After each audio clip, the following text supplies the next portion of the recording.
اور خواتین کو طاقتور بنانے کے لیے یہ بہت ضروری ہے کہ ہم خاص طور سے مرد حضرات کی سوچ میں تبدیلی لے کر آئیں، جو پیٹریاکل سوچ ہے اس کو ختم کریں اور ہم میں ایک برداشت کا مادہ پیدا ہو، ہم عزت کے ساتھ خواتین کی بات کو سنیں، ان کی رائے کو عزت سے سنیں اور اس میں سچائی ہے تو اس پر عمل کریں۔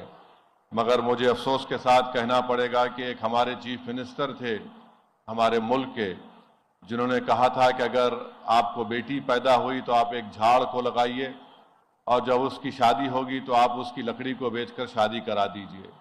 مگر افسوس کے ساتھ کہنا پڑتا ہے کہ وہ مکھیہ منتری آج اس دیش کے وزیر اعظم بن چکے ہیں۔ میں بتانا چاہوں گا کہ تلنگانہ میں سب سے زیادہ ہائیسٹ ڈینسٹی آف کالج ہے اور second highest number of colleges per lakh population ہے۔ تلنگانہ میں گراس انرولمنٹ خواتین کا ہائر ایجوکیشن میں پورے انڈیا میں 28% ہے تو تلنگانہ میں 41.6% ہے۔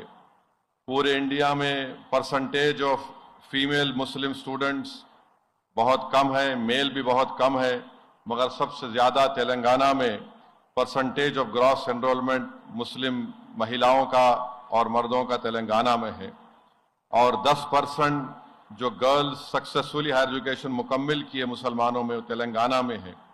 اور ساتھ ہی ساتھ یہ بتانا ضروری سمجھتا ہوں کہ تلنگانہ میں جو جتنے پی جی کے کورسز ہیں اس میں زیادہ پرسنٹیج قریب 60% کے قریب خواتین کا ہے۔ میں اس موقع پر چیف منسٹر کا شکریہ ادا کرتا ہوں اور ان کو یاد دلانا چاہتا ہوں کہ ان کے پارٹی کے مینیفیسٹو میں آپ نے کہا تھا کہ کانٹریکٹ اسسٹنٹ پروفیسرز کے پوسٹ کو آپ ریگولائز کریں گے۔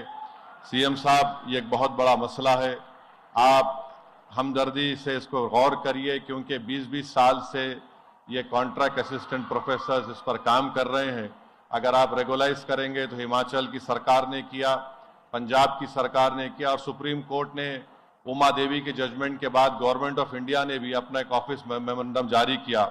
تو میں سی ایم صاحب سے ریکویسٹ کرتا ہوں کہ آپ اس پر ہمدردانہ غور کریے۔ اور آخر میں بتانا چاہوں گا کہ یہ وومنس کالج حیدرآباد کی تاریخ کا ایک بہت بڑا حصہ ہے۔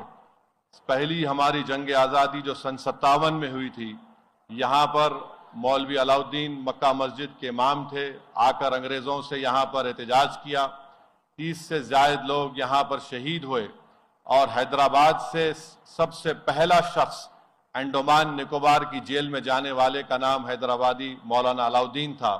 تو میں آپ ان تمام ینگ سٹوڈنٹ سے اپیل کروں گا کہ آپ ڈیوائسونیس کو دور رکھیں، ہیٹریٹ کو دور رکھیں، کیونکہ آپ اس ملک کا مستقبل ہیں، آپ فیوچر ہیں۔ ڈیوائسونیس اور ہیٹریٹ کو دور رکھیں۔